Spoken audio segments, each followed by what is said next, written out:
हाय दोस्तों, मैं हूं हिमांशी और ब्लेस्ड मॉम स्क्वाड में एक बार फिर से आपका स्वागत है।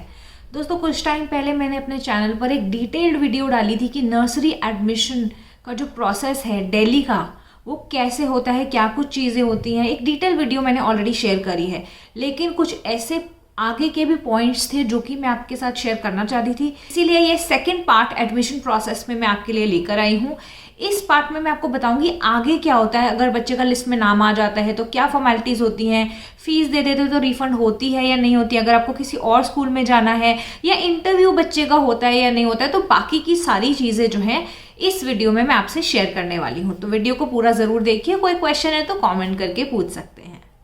तो दोस्तों, पहले तो ये बात कर लेते हैं कि इंटरव्यू होता है या नहीं होता है बच्चे का, क्योंकि हम काफ़ी ज़्यादा बच्चों को प्रिपेयर करते हैं नर्सरी के इंटरव्यू के लिए। तो दिल्ली के हिसाब से मैं बता रही हूँ, यहाँ पे प्रोसेस नहीं होता है कि बच्चे का इंटरव्यू लिया जाए नर्सरी एडमिशन के लिए।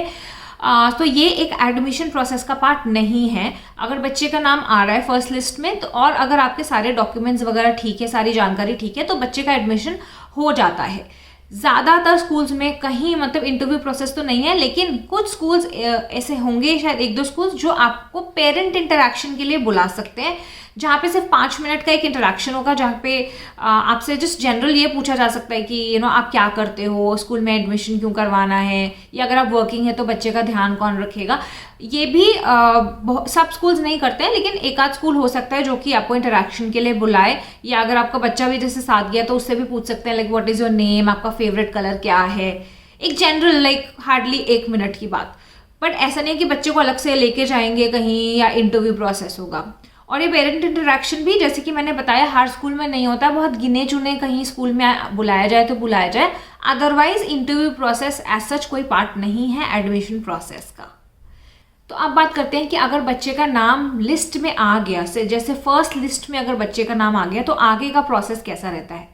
तो पहली चीज़ तो ये है कि आपको जो है एक नोटिफिकेशन आ जाता है स्कूल से, कॉल आएगा, या वैसे स्कूल की वेबसाइट पे सब कुछ आ जाता है, तो नाम आ जाएगा और आपको एक डेट की विंडो दी जाएगी। सपोज 5 दिन का या 6 दिन का या हफ्ते का टाइम स्कूल के हिसाब से दिया जाएगा कि इस डेट तक जो है आप स्कूल आइए और फीस सबमिट करिए, विजिट करिए स्कूल। तो ऐसे टाइम पे क्या होता है, आपके डॉक्यूमेंट्स भी वेरीफाई होते हैं। तो जो डॉक्यूमेंट्स आपने फिल किए थे, तो ओरिजिनल डॉक्यूमेंट्स ज़्यादातर स्कूल्स जो है वो वेरीफाई करते हैं। तो आपको सारे ओरिजिनल अपने साथ जो है कैरी करके वहाँ लेके जाना पड़ेगा वेरिफिकेशन के लिए। हो सकता है वो आपको फिर से फॉर्म दे, एक फिजिकल फॉर्म, जो आप फिर से आपको फिल करना पड़े। स्कूल टू स्कूल डिपेंड करता है, लेकिन मैंने ऐसा एक्सपीरियंस किया है कि कई स्कूल में जहाँ पे मैंने ऑनलाइन भी फिल किया था फॉर्म, अगर नाम आ गया युवान का, तो मुझे फिर वहाँ जब मैं गई तो फिजिकल एक फॉर्म दी कॉपी, और वो फिर से फिल करने को दिया गया, और डॉक्यूमेंट वेरिफिकेशन भी वहाँ पर मेरा हुआ। तो उसके बाद आपको एक टाइमलाइन दे देंगे कि इस डेट तक जो है ना आपको ये जो है फीस पे करनी है। वहाँ पर जब आप स्कूल विजिट करेंगे तो आपको फीस स्ट्रक्चर पूरा समझा दिया जाएगा कि ये हमारा फीस स्ट्रक्चर है।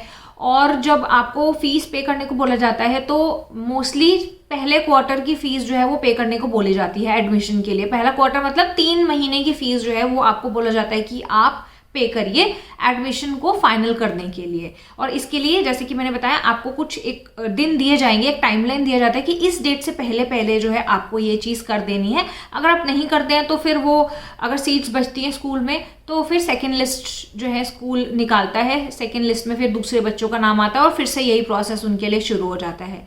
यहाँ पे मेरा एक सजेशन ये रहेगा कि जब आप स्कूल में जाएंगे, अगर बच्चे का नाम आ जाता है, सपोज 2-3 स्कूल में आ गया नाम, तो स्कूल विजिट ज़रूर करिए, क्योंकि स्कूल कैसा है, कैसी इंफ्रास्ट्रक्चर है, प्लेग्राउंड कितने बड़े हैं, सारी चीज़ें जो है आपको जाके पता चलेंगी, जिससे कि आप अपना डिसीजन जो है वो और अच्छे से ले पाएंगे। मेरे साथ भी ऐसा ही हुआ था। 1-2 स्कूल्स थे जो कि मैंने सुना था काफ़ी अच्छे, लेकिन जब मैं वहाँ गई तो मुझे पर्सनली वहाँ की क्लासेस बहुत अच्छी नहीं लगी। बेसमेंट में थी, हवा भी नहीं आ रही थी, अंधेरा सा था, तो मुझे पर्सनली वो ठीक नहीं लगा। तो ऐसे हो सकता है कि आपको भी जाके ज़्यादा पता चले। तो पूरे स्कूल में ना विजिट ज़रूर करिए, क्लासेस देखिए, प्लेग्राउंड देखिए, कैसा इंफ्रास्ट्रक्चर है, ये सारी चीज़ें देखना आपके लिए बहुत ज़रूरी है। तो दोस्तों, ये तो हो गया प्रोसेस। नाम आया, स्कूल ने आपको टाइमलाइन दे दिया, आप गए, documentation, verification, fees submit, and आपका जो बच्चे का एडमिशन है वो फाइनल हो जाता है। लेकिन स्कूल में सेकेंड लिस्ट भी निकलती है। तो ऐसा भी हो सकता है आपने एक जगह सीट बुक कर दी और दूसरी लिस्ट में जो है ऐसे स्कूल में नाम आ जाए जहाँ पे आप चाहते हैं कि आपके बच्चे का एडमिशन हो। तो ऐसे में क्या करें अगर आप फीस पे कर चुके हैं अपनी, रिफंड होता है या नहीं होता है? तो आप जब भी अगर अपनी बच्चे की सीट कहीं पे बुक कर रहे हैं किसी स्कूल में, अगर आपको लगता है कि फर्स्ट लिस्ट में आपको कहीं सीट सिक्योर करनी है, तो उनसे रिफ़ंड पॉलिसी के बारे में ज़रूर पूछिए कि अगर हमें फ़ी रिफ़ंड करानी है तो उसका क्या पॉलिसी है, कब तक हम बता सकते हैं। जो मेरा एक्सपीरियंस है मैं उसके हिसाब से बता सकती हूँ कि जब तक लिस्ट निकलती है तब तक आप रिफ़ंड उस टाइम में करवा सकते हैं। सपोज सेकेंड लिस्ट में अगर मुझे कहीं और बच्चे का एडमिशन कराना है तो उतने तक उस टाइम तक की डेट होती है कि आप जो है पहले स्कूल में जाके बोल सकें कि मुझे रिफ़ंड चाहिए। तो रिफ़ंड में क्या होता है, ज़्यादातर जैसे मैंने पूछा था जब मैं गई थी युवान के एडमिशन के लिए, ये लोग 1 महीने की जो फीस है वो काट लेते हैं। तो सपोज मैंने स्कूल में 3 महीने की सैलरी देके बच्चे की सीट सिक्योर कर ली और अब मुझे कहीं और अगर अपने बच्चे को एडमिशन दिलवाना है तो अगर मैं रिफ़ंड के लिए बोलती हूँ तो वो 2 महीने की जो फ़ीस है वो मुझे वापस करेंगे और 1 महीने की फ़ीस काट लेंगे। तो आप ये रिफ़ंड पॉलिसी ज़रूर पूछिए स्कूल में जब आप अगर बुक करने जा रहे हैं कि वो क्या पूरी फीस काट लेंगे या कितनी वापस मिलेगी और क्या टाइम लाइन है, कब तक आप उन्हें बता सकते हैं। ये सारी जानकारी आपके पास होना बहुत ज़रूरी है। अच्छा, इसके साथ साथ एक और इम्पॉर्टेंट पॉइंट है ट्रांसपोर्ट का। तो जब आप स्कूल का फ़ीस स्ट्रक्चर देखोगे तो उसमें ट्रांसपोर्ट का भी आप ज़रूर पूछिए, ट्रांसपोर्ट का प्रॉपर पता करिए जब आप स्कूल जाएंगे कि कहाँ कहाँ से बस जाती है, बस स्टॉप आपके घर से दूर है, पास है, ये सब चीज़ें आपको पता होनी चाहिए। क्योंकि ये मैंने देखा है, मेरे साथ हुआ है ऐसा। एक स्कूल था जहाँ पे मैं गई थी, बट उनकी जो बस रूट था वो इतना अजीब था, मतलब मेरे घर से बहुत ही दूर पड़ रहा था, तो मुझे वो बस रूट भी फिजिबल नहीं लग रहा था। तो ये सब चीज़ें हो सकता है कि आपके डिसीजन को कहीं ना कहीं इम्पैक्ट करे। तो ये सारी चीज़ों की क्लैरिटी आपको होनी चाहिए कि स्कूल का बस रूट क्या है, कहाँ से बस जाती है, स्कूल की ट्रांसपोर्ट फीस क्या है, ये सब चीज़ें आपको पता होनी चाहिए। तो ये सारी चीज़ें जो है ना, आप एक चेकलिस्ट बना लीजिए। ट्रांसपोर्ट फी का ब्रेकअप क्या है, एनुअल फीस क्या है, कोई वन टाइम फीस तो नहीं देनी है आपको। सपोज हो सकता है 3 महीने की फीस के अलावा बोले कि पहली बार आप इतने पैसे और जमा करो, तो वो सारी चीज़ें आपको पता होनी चाहिए। ये सारी चीज़ें चेक आप ज़रूर करिए एंड उसके बाद जो है आप अपना डिसीजन लीजिए। तो ये सारी जानकारी थी जो आपके साथ में शेयर करना चाहती थी।